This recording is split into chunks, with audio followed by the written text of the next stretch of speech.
I'll wait to see your golden smile, feel of 1,000 kisses. Oh, please stay a while. Welcome back to our channel, where we're a full-time live-aboard couple sailing the Mediterranean, except when it's winter, and the Med politely reminds us we are not, in fact, seals. So during the colder months, we escape the boat and do some low-paced land travel. In this episode, we're hanging out in Walhalla, Regensburg, and Rothenburg ob der Tauber, which is fun to say, intimidating to spell, and impossible to pronounce confidently. At no point will I feel good about how I say it. We just left our hotel in Nuremberg after a few days of incredible learning and sightseeing. Some of it was fascinating, some of it was sobering, and some of it made us quietly stare at walls and think, wow, humans have really been doing a lot for a long time. Today we're doing a day trip to Regensburg, but first we stopped at Walhalla.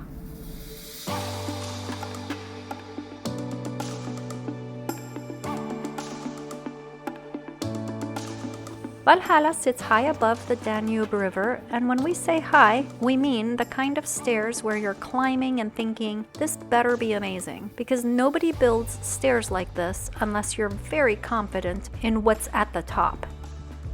This massive neoclassical monument was built in the 1800s by King Ludwig I and was inspired by ancient Greek temples, because when you're building a Hall of Fame for German history, obviously Greece felt like the right aesthetic choice.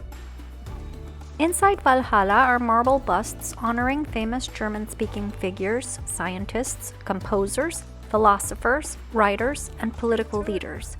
Beethoven, Martin Luther, Goethe, Otto von Bismarck. That's the whole reason the building exists. Unfortunately, we didn't see any of that because it was closed. Not closed for the day, just closed around lunchtime, which is impressive. Hundreds of people showed up all at the same time and collectively went, oh, okay then. So we all stood outside, admired the architecture, quietly blamed ourselves for not checking the hours, and left. What we can confidently tell you is that the vast majority of those busts belong to men, because apparently, for a very long time, history decided there were either no important women, or at least not marble-worthy, which feels like a very selective hiring process. In a way, Walhalla is like the original Madame Tussauds, except instead of wax, they used marble. And instead of movie stars and influencers, they celebrated warriors, politicians, scientists, people who actually accomplished things. Very different criteria, very different gift shop. Standing outside, it feels ceremonial and imposing. It's history, curated confidently, selectively, and with absolutely no concern for future commentary sections.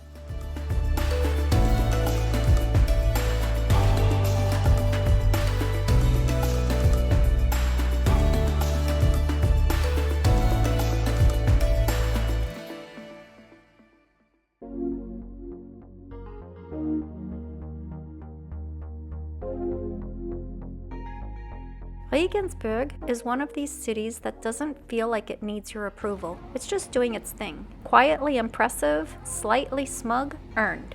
The city survived World War II largely intact, which means you're walking through genuine medieval streets, not recreation, not inspired by, but the real thing. These buildings have been here the whole time, just watching centuries go by. The narrow alleys, pastel merchant houses, and tall towers were built by wealthy families trying to show off. Which is funny because even in medieval times, rich people were like, how will everyone know? There's a surprising Italian influence here. Regensburg traders spent so much time in northern Italy that they brought back architectural ideas, and probably opinions, and decided Bavaria needed a little Mediterranean flair.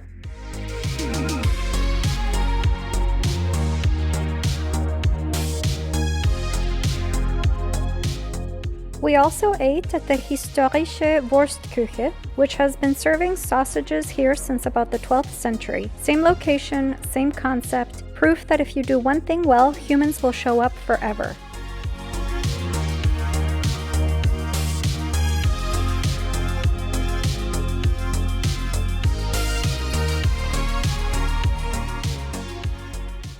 While we were there, February 2nd, 2025, the city was packed. There were huge crowds, loudspeakers, homemade signs, and a lot of very intense energy ahead of the upcoming elections in the fall. We weren't entirely sure what was happening, but it was loud, hectic, and honestly a little overwhelming. Coming from the US, where politics tend to go from zero to unhinged pretty fast, it definitely put me on edge. Not unsafe, just a lot. We also saw the Porta Pretoria, which is one of the oldest Roman stone structures north of the Alps.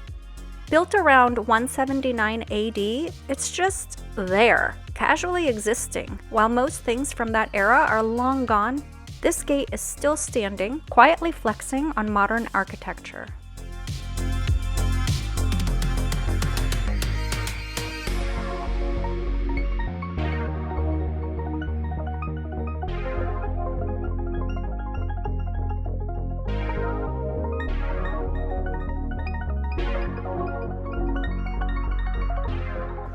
We went inside St. Peter's Cathedral, and it's stunning both inside and out. The exterior is classic Gothic, ornate, dramatic, impossible to photograph properly. Inside, it's soaring and surprisingly bright, with intricate stained glass and that overwhelming feeling that humans used to build things while thinking, yes, let's make this emotionally intimidating.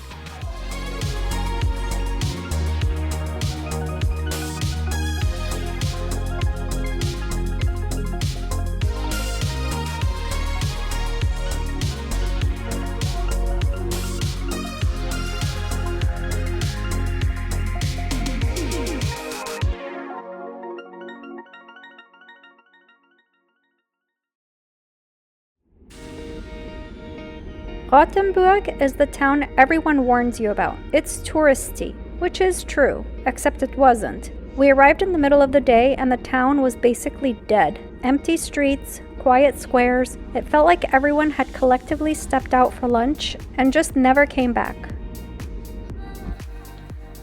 Welcome to Rothenburg.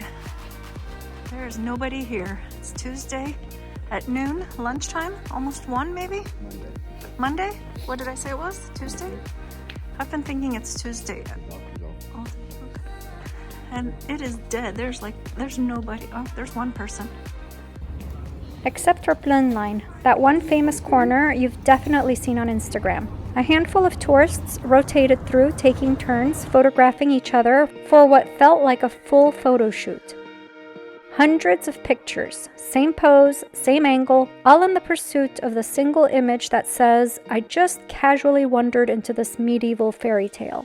Meanwhile, the rest of the town waited quietly in the background. Architecturally, Rothenburg still looks like it was designed by someone who has never experienced inconvenience. Half-timbered houses, cobblestones, towers, and gates that feel suspiciously perfect.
Where you point the camera, it's beautiful.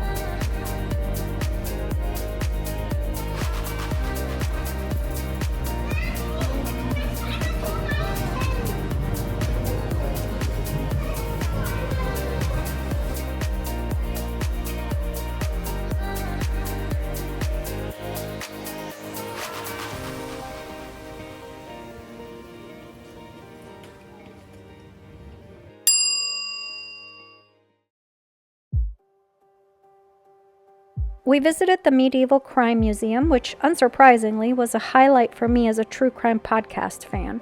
It's full of punishment devices, interrogation methods, and legal systems that really make you appreciate modern customer service. Educational, disturbing, and oddly fascinating.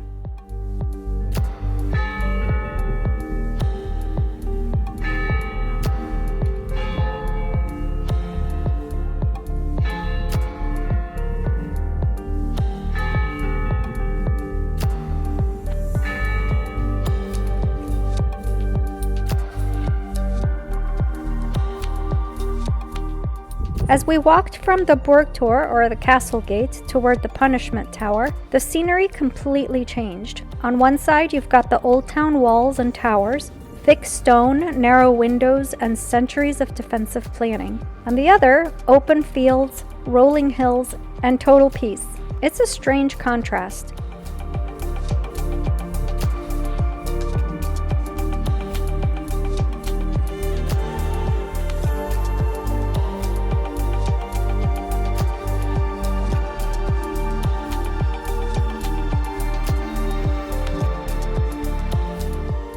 The punishment tower is named exactly what you think. This is where punishments happened. Very straightforward people, these medieval Germans.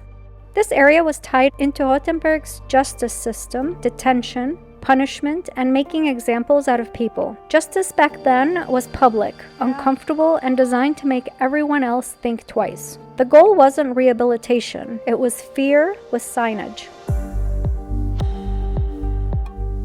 Walking here today feels calm and quiet, but a few hundred years ago this would have been a place you didn't want to be associated with. At all. Ever. I also love how the medieval solution to crime was basically, let's build a really nice wall and then put consequences right next to it. Somehow, despite all that history, this walk is now one of the most peaceful parts of Rothenburg. Stone towers to one side, farmland to the other, and absolutely no indication that this used to be the medieval equivalent of a warning label. Time really softens things, especially when the cows move in.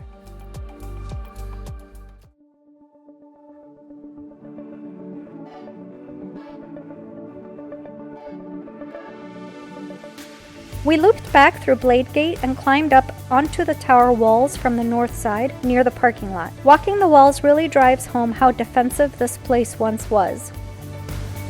Those are steep. These weren't charming strolls. Gates locked at night, outsiders questioned, walls built thick for a reason.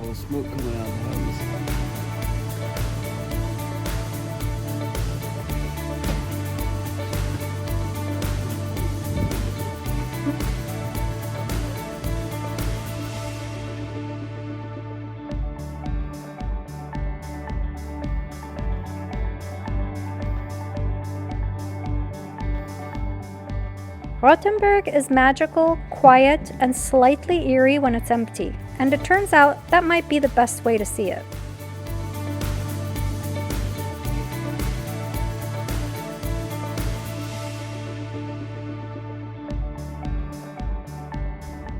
Stay tuned as we keep on heading north towards Berlin.